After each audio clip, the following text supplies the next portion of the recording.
Hi everyone, Janie here. Welcome back to my garden. It's a no makeup, grubby clothes kind of day because I just want to get out in the garden and I just want to work. It is getting to be spring. Our last frost this year is February 25th, if you guys can believe it. That is so soon. So I'm looking at all the things that I need to do in my garden and I just want to get out here and I want to get it all done so that when it's time to plant, I can go crazy. So we've had a lot going on in the center island. I think I'm going to film a front garden tour this week, so I'll go over all of it with you guys during the garden tour. But you can see there's been work done on the gazebo. We had been getting a lot of rain, and then we had a little bit of a break, and then of course last night it rained again. So now the guys have to wait for this to kind of dry out a little bit. So they're not coming today, unfortunately, but hopefully they'll come tomorrow. Anyway, and then we've got a big pile of mulch, and so we're spreading wood chips everywhere in the garden. Things are looking good. Like things are starting to come out of dormancy, if you guys can believe it, like my willow tree. I just noticed this morning, but look. It's spring, you guys. It's so very exciting. So things are starting to wake up. The weeds are starting to wake up. And like I said, it's just that time of year where it's like, okay, let's get all the last things done that we need to do so that once it's time to start planting, we can just really get everything in the ground and get the season started. I do want to show you how the center island is looking. I know I said I'm going to go over this in the garden tour, but look at how beautiful it looks with the mulch. And we haven't, we're not putting mulch over on this side because I'm going to sow some grass seed over here. So this is going to be like kind of my meadow. I think I'll bring a little bit of the meadow over to here, but we're putting mulch, all this wood chips over here. God, it looks so good. And then also we have our pathway that the guys are starting to put in. So we've got all the aggregate base down. It's all packed down. Now we're starting to kind of lay out the metal. This is edge-right metal edging. Really, really simple, easy to install. We're going to put that in and then we'll put a couple inches of decomposed granite, which I gotta order and I gotta have delivered. I gotta have another pile of things in my garden. Jason and I were talking. We're so excited for all of this to be done because then we can kind of really start just cleaning everything up and making it look nice. And not having like piles everywhere or like pipes out and everything like that. It's been such a construction project for so long. We're really excited just to have it start looking good. And I think within a month or something, things are going to really start looking good. Oh my gosh, I just noticed. Look at the size of this mushroom.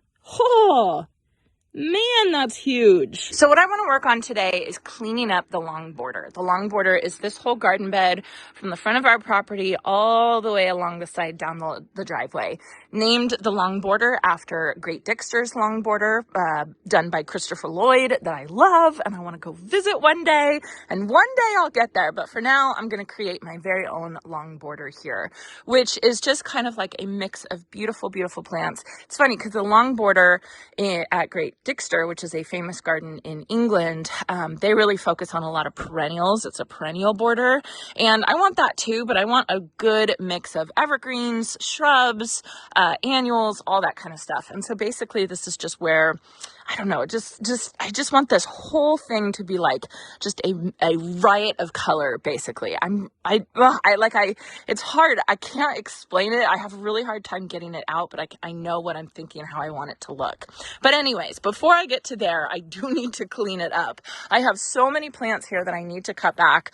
I was planning to cut that back the other day, this purple fountain grass, when I was planting this honeysuckle, and I completely forgot to cut it back. So I got to cut that guy back. There probably is some new growth in there already, so I have to be really careful. Cutting a lot. There's gladiolas here. There's some salvia here that I have to cut back. I don't know if I remember telling you guys about this plant. Look at how beautiful this plant looks right now. So this plant, I cannot remember the name. I always just call it a peanut butter plant. If you ever have a chance to find it, check it out, rub it, and then I can smell it right now. It smells like peanut butter. I'll put the name of the plant on the screen right now. It is so cool. It is just the coolest plant. And then I just have a lot of other plants that I just need to come through and I just need to cut back, kind of clean up a little bit. This is some of my Sumerific hibiscus. I have to cut that back. This is my crepe myrtle. I'm not going to even touch that. I'm not going to prune it at all. Yeah, so just a little bit of cleanup with things that I have to do.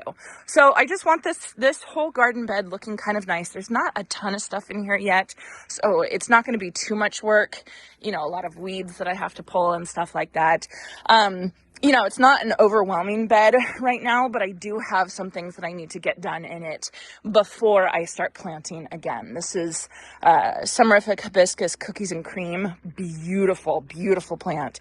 Got to cut all that back. This is a Stellata Magnolia that's starting to break dormancy. Getting little buds on it. Very excited about that. I don't have to do anything with that. I wonder if I have to fertilize that. I should look that up. Anyway, so just pretty simple, pretty straightforward, but just something that's on my list that I need to get done before the season officially starts in like a week, which is crazy. I just realized I forgot to grab my automatic pruners, and I am officially addicted to these things. They are just, how? It's like the auger. Like, how did I garden before I got my hands on something like this? It just makes gardening so much easier.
All right, so I made it about halfway through the long border, cleaning everything up. It looks really, really good.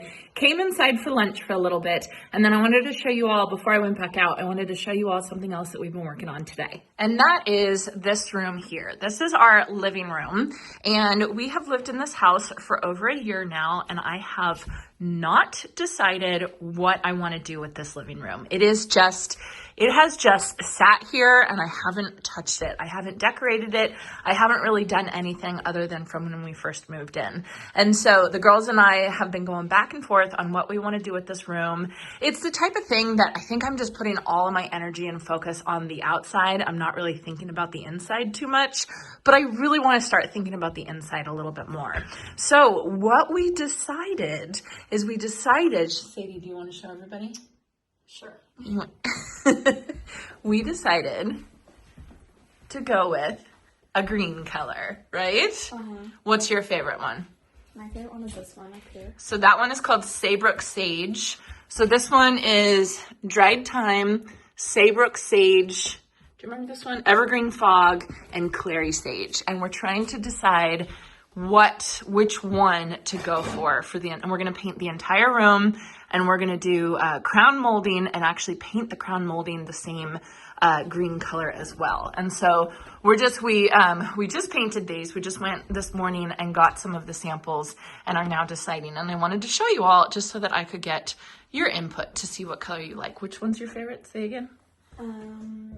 The Saybrook Sage. Saybrook Sage is your favorite? Yeah, I think that's my favorite too. Jason likes Clary Sage the best.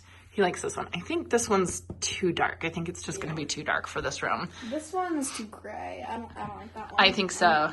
Yeah, I think so too. So it's between this one and this one. I agree. I know they look very similar, you guys, but so just take a look at our room. The mirror is going to go, and I actually think that I'm going to sell this white furniture. I love this white furniture, but I just don't think it goes. I think I want some wood furniture. So taking a look at the room, let me know what you think. Saybrook, dried thyme, Clary Sage, Evergreen Fog.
All right, I am all done cleaning up the long border. I think it looks really, really good. I'm happy with it. And I'm happy that that wasn't too much work. I mean, it was definitely work, but it wasn't too much work. There was a lot of weeds. There was a lot of, oh look, I missed some. Almonds. I think these are almond weeds because of the almond tree, my neighbor's almond tree. I was just realizing, because look how beautiful that tree is, right? We have that one there. We have one over there. We have another one here, and then we have a whole bunch across the street. But I just realized I don't own a single almond tree. There's not one almond tree planted in my garden, and I think I'm gonna have to add an almond tree. So weeds were all taken care of, and then I cut back a whole bunch of plants. In this whole area right here, I planted a whole bunch of plants really late in the season, and so I didn't want to cut them back because I didn't want to stress them out at all. So I have this Live and Large Big Sky salvia that looked horrible, but now that I've cut it back, you can see that it has all this beautiful fresh new growth, and I think it's going to be really, really pretty. The purple fountain grass that I cut back right there, I was looking through it to see if I could find some new growth, and I couldn't find any new growth. And so I don't know if that one's going to be, I don't know if that one made it through the winter. We'll see. So then I cut back more old foliage over here. This is Designer Threads Heartstrings Coreopsis, which is a new plant. I planted that one really late in the season as well, so I didn't really get too many blooms, but all this fresh new growth. I mean, look at that. Isn't that exciting? So I'm really excited to see how that's going to go this season. Then coming down here, I just noticed I missed a whole bunch of weeds over here that I have to get. Look at that. You can basically see the almond. Isn't that funny? So it's all the squirrels. The squirrels go to the almond tree. They pick the almonds off. They come and they bury them all over here. And then we got little mini almond trees. I should just let one grow. And then there's my almond tree in my property. Here's another one I just pulled out that Monty's very interested in for some reason. You could see the almond. Isn't that funny? This is not for you. So then anyway, just some more cleanup, cutting back. This is my March blooming garden right here. I have to be honest, it's not looking too hot. It's not looking too good. This soil over here was really, really bad. We've amended it with compost and wood chips and everything like that, but right here especially the soil was bad. So I don't have high hopes for March blooming garden. I might just have to completely redo that one. Then over here I have my purple hopseed bush / tree. This tree is pretty cool. You can either let it grow into like a big shrub, or prune it up into a tree form. And of course I'm pruning mine up into a tree form because I do want to plant underneath it. I have some Veronica right here, and then I have some Kufia right on the other side that you can barely see, but just trust me, it's there. You can see that I kind of just pulled all the mulch back from the plants, brought it back from the trunks of the trees just to let everything breathe and almost kind of like dry out a little bit. Cut back some of the lavender just a teeny tiny bit. And what else did I do? Just cleaned everything up. Oh, I have this royal raspberry agastaki that I absolutely love. I transplanted that one right there, and I cut it back, and then I was looking around for some new growth, and there's zero new growth on that one, and there's new growth on this one and this one right there. So I think I lost one of them, so I'm gonna have to replace that one. Let's see, I pruned up my rose that I needed to prune up, cut back all my Summerific hibiscus, cut back my Traveler's Weeping Redbud, and I just have to say everything looks good and fresh and ready for the new season. All right, so I think that's gonna be it. I'm gonna go inside and hang out with the family. Let me know what you think about the pink colors. Let me show you guys my inspiration photo. It's from a designer called Amber Interiors, and I really like her designs. I think they're really, really pretty. So this is kind of what I'm going for, I think. I think it might be a little too dark for me, the inspiration photo, but I kind of want that same feel. And you can see that the crown molding is painted the same color, which is supposed to help the height, feel like your room is a little bit taller. And we have a California ranch home that has it's very long and it's very low. So I'm just trying to counteract that just a little bit. So let me know your opinion. I'd love to hear what you all think. I hope you enjoyed this, and I hope you all have a chance to get in your garden today.